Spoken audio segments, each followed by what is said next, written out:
Ён быў першым беларусам на Еўрабачанні і зоркай, якую ведала ўся краіна. Абласканы уладай апошнія гады жыцця гэты чалавек правёў у адзіноце і памёр па дарозе на работу. У нашым відэа мы раскажам пра дырыжора Міхаіла Фінберга і адкажам на пытанні, чаго ён моцна саромеўся і чаго баяўся, чаму ён лічыў свой шлюб памылкай і доўгі час не размаўляў са сваім адзіным сынам, а таксама як ставіўся да Александра Лукашэнкі і як дазволіў сябе выкарыстаць падчас пратэстаў 2020 года. Меер Янкелевіч Фінберг нарадзіўся 21 лютага 1947 года ў Мазыры, у вялікай габрэйскай сям'і. Так, менавіта Меер, бо Міхаілам па пашпарце будучы маэстра стане толькі ў 20 гадоў. Хлопчык быў пятым дзіцём рабочага Янкеля Фінберга і прачкі Бэлы Кацман, якім на момант яго нараджэння было ўжо за 40. Чацвёра іх дзяцей нарадзіліся задоўга да вайны. Самая малодшая Зіна памерла ад голаду ў цягніку па дарозе ў эвакуацыю. Пасля вайны Фінбергі вярнуліся на радзіму і пасяліліся ў Мазыры, дзе і нарадзіўся іх самы малодшы сын Міша. У сям'і размаўлялі на ідышы, і першыя гады свайго жыцця, будучы дырыжор, ніякай іншай мовы не ведаў. Ані па-руску, а ані па-беларуску ён не размаўляў. Сям'я жыла небагата, і гаспадарка амаль цалкам ляжала на плячах матулі Бэлы, якая уручную абсціравала цырульні і вайскоўцаў. Нягледзячы на вельмі беднае жыццё, якога саромеўся маленькі Міша, яго маці заклала яму каштоўнасць навучання, і вучыцца трэба было не проста добра, а лепш за ўсіх, бо яўрэям у Савецкім Саюзе было нашмат цяжэй за іншых. Аднойчы Фінбергі здалі адзін з пакояў у сваім доме музыку, які граў у духавым аркестры на пахаваннях. Ён прыходзіў з працы, даставаў свой альт і штосьці дудзеў, а маленькі Міша спрабаваў пераняць. Таксама старэйшы брат падарыў яму маленькі барабан, на якім малы выстукваў піянерскія маршы. Убачыўшы захапленне сына, маці аддала яго ў музычную школу, а таксама плаціла даволі сур'ёзныя грошы за пракат скрыпкі. Так пачалася творчая кар'ера Меера Фінберга, але яна ледзь не скончылася на самым старце, бо хлопца не хацелі прымаць у музычныя вучэльні, куды ён неаднаразова спрабаваў паступіць. Я захожу только, он, проходи сюды. Я прохожу сюды, и человек берет и начинает на карандашиком выстукивать ритм. Но если я спрошу у него, что такое ритм, он не ответит. Та-та-та-та, та-та-та-та, я только выстучил, а там уже стоит двойка. Все, я уже не поступил. Это, правда, в каждом году по 2 раза там было. 4 года вы поступали. Так. Вот я поехал сначала в Минское музыкальное училище, потом в другое училище, потом на другой класс и так далее. Но это не помогало. Пасля чарговай няўдалай спробы 15гадовы Фінберг апынуўся ў расійскім Курску, дзе стаў выхаванцам вайсковага аркестра. Там ён граў на трамбоне. Аднойчы ў Курск з Масквы прыехала высокае вайсковае кіраўніцтва і спытала, якія ёсць у каго пытанні. Фінберг папрасіў, каб яму дапамаглі вярнуцца дадому. Беларус напісаў ліст на імя міністра абароны, і гэта спрацавала. Хлопца перавялі ў Мінск у аркестр штаба беларускай вайсковай акругі. Фінберг хацеў дадому, бо ў сярэдзіне 60-х з Мазыра ў Мінск пераехалі ўжо пажылыя бацькі музыканта. Здарылася гэта дзякуючы іх старэйшаму сыну Боруху. Ён прайшоў вайну ў сістэме ваенных трыбуналаў і вярнуўся з 2 ордэнамі Чырвонай зоркі і ў званні капітана. А ў канцы 40-х стаў адным з першых у Мінску адвакатаў па грамадзянскіх справах і браў удзел у судах над калабарацыяністамі. У сваёй сферы Борух Фінберг быў сапраўднай зоркай і меў уплывовыя сувязі, таму з вучобай яго малодшага брата больш не было ніякіх праблем. Той хутка скончыў музычную вучэльню, а пасля экстэрнам і беларускую дзяржаўную кансерваторыю. Менавіта падчас навучання там ён адмовіўся ад свайго габрэйскага імені і афіцыйна стаў Міхаілам Фінбергам, а таксама перайшоў з вайсковага аркестра ў калектыў Дзяржтэлерадыё. Але роля шараговага трамбаніста абцяжарвала хлопца. Ён марыў стаць дырыжорам і кіраваць музыкантамі, а не быць адным з іх. У 1970 годзе лёс даў яму такі шанец. 23гадовага Міхаіла Фінберга прызначылі дырыжорам у аркестр мінскага дзяржаўнага цырка. Знайшоўшы сабе прэстыжную працу, ён вырашыў пачаць пошукі добрай жонкі. Шукаць годную габрэйку Фінберг паехаў у Бабруйск да свайго сябра, які быў музыкантам у мясцовым рэстаране. Там яны пазнаёміліся з яркай дзяўчынай, якая адразу прыцягнула ўвагу сяброў.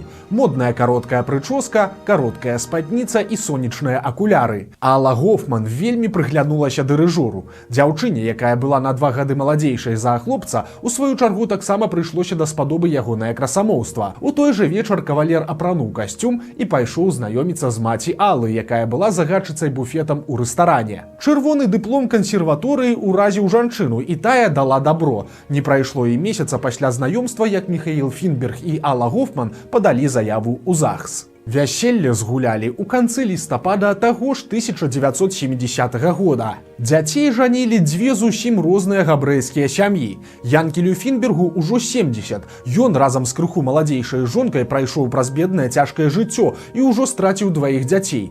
Гофманы іх супрацьлегласць. Абодвум каля 50, галава сямейства пасля вайны працаваў майстрам у калоніі для непаўналетніх, а яго жонка ў рэстаране. Па савецкіх мерках яны былі заможнымі людзьмі і нават падрыхтавалі зяцю салідны пасаг. Гарбаты запарожец і новы фірмовы трамбон. Аднак тое вяселле ледзь не скончылася ў самым разгары. Суроваму Янкелю Фінбергу не спадабалася штосьці сказанае кімсьці з боку ягонай новаспечанай нявесткі. Пажылы мужчына устаў са стала і сказаў на ідышы свайму сыну і жонцы: «Збірайцеся, мы паедзем». Пасля гэтага мужчына рашуча накіраваўся да выхаду, але Фінберга старэйшага ўдалося супакоіць, і свята на першы погляд было выратаванае. Аднак адзін з сяброў дырыжора пасля згадаваў, што на наступны ранак да яго прыйшоў учорашні жаніх увесь у слязах і паскардзіўся на тое, што сям'я яго жонкі лічыць яго несур'ёзным чалавекам, а нейкім музыканцішкам, хаця сам Фінберг лічыў, што шмат чаго ўжо паспеў дасягнуць. У той жа час на свае выступленні дырыжор ніколі не запрашаў сваіх бацькоў, бо моцна саромеўся іх старасці, пра што пасля моцна шкадаваў. Даволі хутка цыркавы аркестр пад яго кіраваннем стаў з'явай не толькі беларускага, але і усесаюзнага маштабу. Фінбергу давялося папрацаваць з вядомымі артыстамі, клоунамі Юрыем Нікуліным і Олегам Паповым, ілюзіяністам Ігарам Кія і драсіроўшчыкам Сціславам Запашным. Часта бывалі і замежныя гастролі. Так, напрыклад, у 1979 годзе ў Югаславіі Міхаіл Фінберг купіў сабе карычневую «Волгу» экспартнай мадэлі. Гэта была машына савецкага бізнес-класу, якая адразу стала з'явай у дварэ дома па Мінскай вуліцы Уманскай, дзе жылі Фінбергі. Зайздросныя людзі драпалі яе па начах, здымалі шчоткі і нават аднойчы аблілі «Волгу» нейкай хіміяй.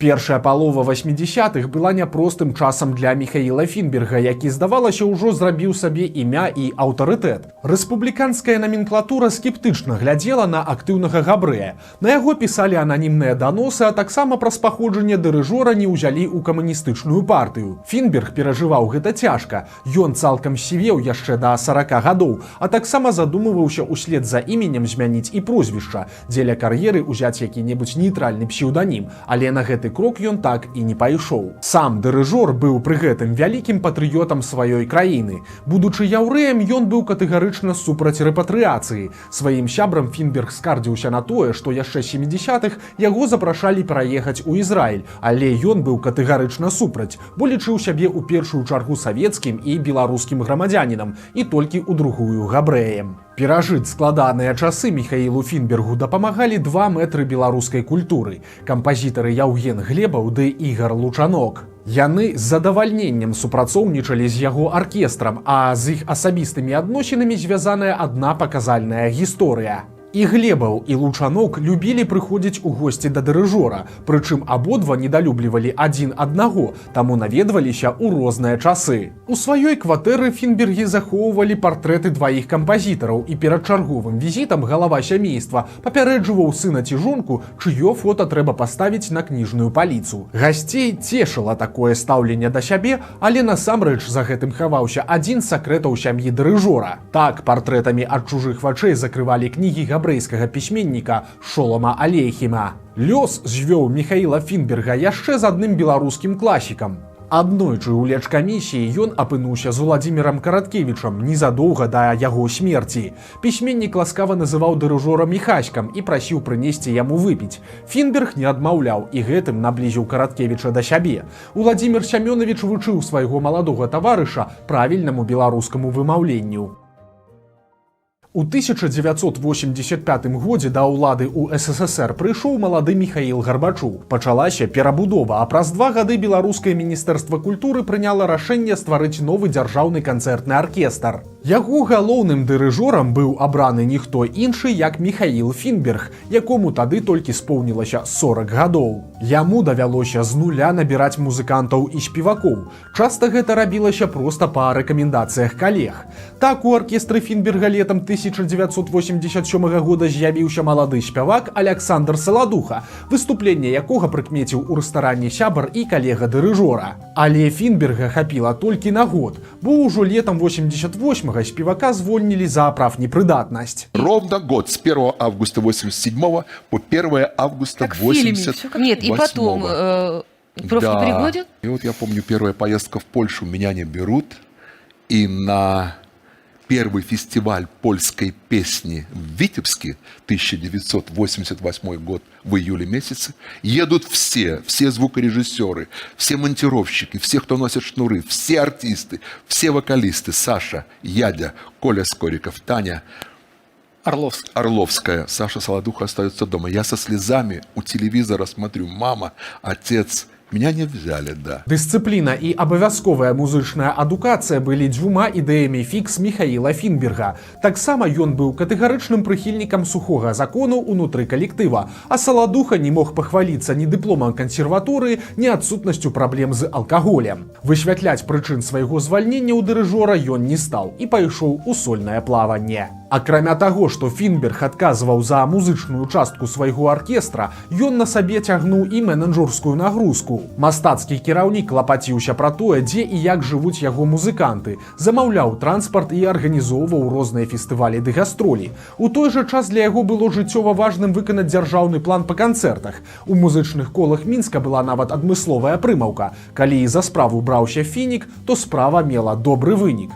Хто такі Фінік, вы, напэўна, зразумелі і без падказкі. Міхаіл Фінберг быў сярод арганізатараў усесаюзнага фестываля польскай песні, дзеля якога ў Віцебску пабудавалі знакаміты амфітэатр. Пасля развалу Савецкага Саюза дырыжору ўдалося захаваць свой аркестр, і ён быў сярод арганізатараў новай музычнай з'явы пад назвай «Славянскі базар». Самым першым фестывалем у 1992 годзе звязаная даволі драматычная гісторыя з асабістага жыцця Міхаіла Фінберга. Калі ў Віцебску канцэртны аркестр Беларусі граў для ўдзельнікаў славянскага базару, сын дырыжора ад'язджаў з Беларусі назаўсёды. Александра Фінберга, якому яшчэ не было і 20 гадоў, на пероне чыгуначнага вакзала праважалі маці Алла і сябры. Бацька ж замест развітання з сынам абраў працу. А ў сярэдзіне 90-х заслужаны дырыжор застаўся зусім адзін са сваімі рэгаліямі. Кажуць, што Алла Фінберг паставіла мужу ультыматум: альбо яна, альбо аркестр. А той у сваю чаргу паставіў кропку ў шлюбе, які даўно даў расколіну і які сам дырыжор публічна называў памылкай. Неўзабаве Алла Фінберг перабралася да сына. Дырыжор не проста перажываў ад'езд сваёй сям'і, але доўгі час ніякіх кантактаў ні з былой жонкай, ні з сынам не падтрымліваў.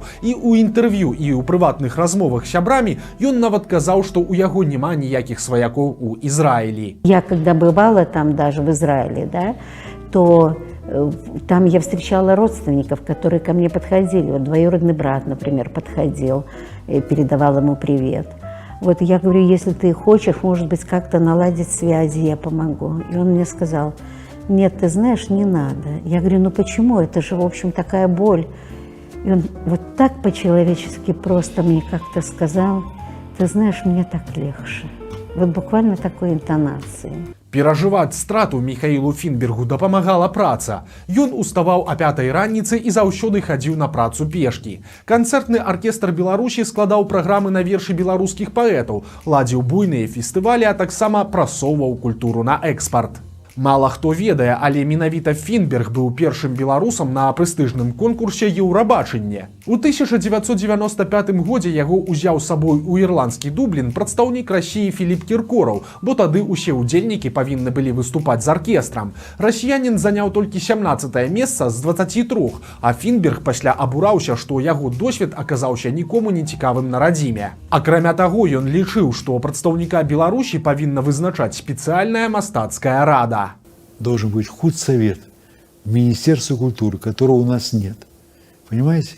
куда даже входят люди, которых назначит руководство нашей страны. У тым жа 95-м аркестр Фінберга пачаў здымацца ў папулярнай расійскай тэлеперадачы «Угадай мелодыю». Яго незадоўга да сваёй смерці адабраў асабіста кіраўнік канала АРТ Улад Лісцеў, і ў наступныя гады беларускі калектыў возьме удзел у здымках сотень праграм. Міхаіл Фінберг лічыў сябе патрыётам Беларусі, але ў той жа час не падзяляў Беларусь і Расію. Прынамсі, культурна. Яго аркестр працаваў з усімі вядомымі расійскімі артыстамі, здымаўся ў навагодніх аганьках, а Фінберг у 2004-м атрымаў сваю таблічку на алеі зорак у Маскве, на 12 гадоў раней за такую ж у Віцебску. Праўда, той памятнай плошчы ў расійскай сталіцы ўжо даўно не існуе. Таксама варта адзначыць, што патрыятызм па Фінбергу азначаў тое, што трэба быць абавязкова чалавекам дзяржаўным. Энергіі дырыжора ў пэўны момант хапала і на ўдзел у палітыцы. Ён быў намеснікам старшыні грамадскай рады пры Савеце міністраў, а ў 2000 годзе па лукашэнкаўскай квоце ўвайшоў у Савет Рэспублікі.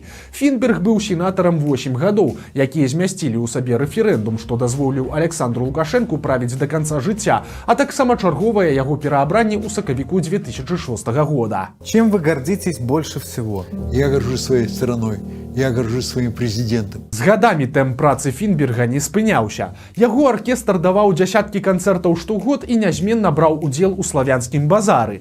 Для музыкантаў і артыстаў дырыжор быў усім. Ён сачыў за тым, як яны выглядаюць і што апранаюць, не дапускаў спазненняў, а за парушэнне дысцыпліны лёгка развітваўся з супрацоўнікамі. Паралельна мянялася эпоха. Дзякуючы інтэрнэту папулярнымі станавіліся артысты без аніякай музычнай адукацыі. У той жа час славуты дырыжор скардзіўся, што праграмы яго аркестра не гучаць па радыё, а ў яго самога рэдка бяруць інтэрв'ю. Пра новых поп-зорак Фінберг дазваляў сабе выказвацца вельмі крытычна. А вы слышали такого исполнителя сейчас, очень популярный в молодежных кругах, Тима Белорусских?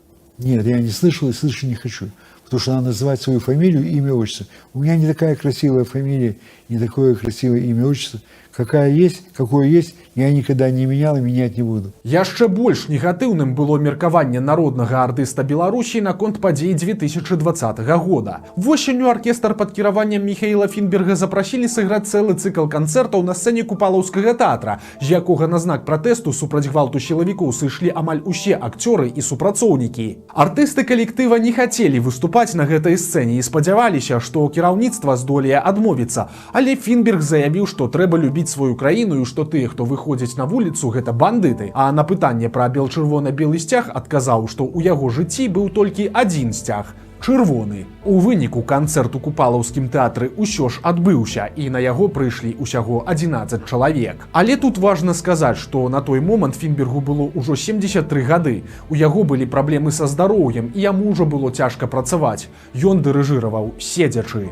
Тым не менш, маэстра да самага апошняга дня не думаў ні аб чым іншым, акрамя свайго аркестра. За некалькі гадоў да смерці ён зноў наладзіў кантакты са сваім сынам Аляксандрам. Той пражыў больш за 20 гадоў у Ізраілі, прыняў там новае імя Элі і ў выніку адмовіўся ад беларускага грамадзянства. Сёння мужчына разам з сям'ёй жыве ў Канадзе і піша вельмі цёплыя допісы пра сваю сям'ю ў садсетках. Яго маці засталася жыць у Ізраілі. Міхаіла Фінберга не стала 11 снежня 2021 года. Яго сын напісаў, што бацькі не стала па дарозе на работу. Дактары не змаглі яго выратаваць. Народнага артыста Беларусі пахавалі на ўсходніх могілках у Мінску побач з першым прэм'ер-міністрам незалежнай Беларусі Вячаславам Кебічам. Запаведам ён пакінуў наступную просьбу. Цытата: «Я хацеў бы, каб мяне хаця б крыху любілі, як я люблю сваю радзіму і сваіх музыкантаў».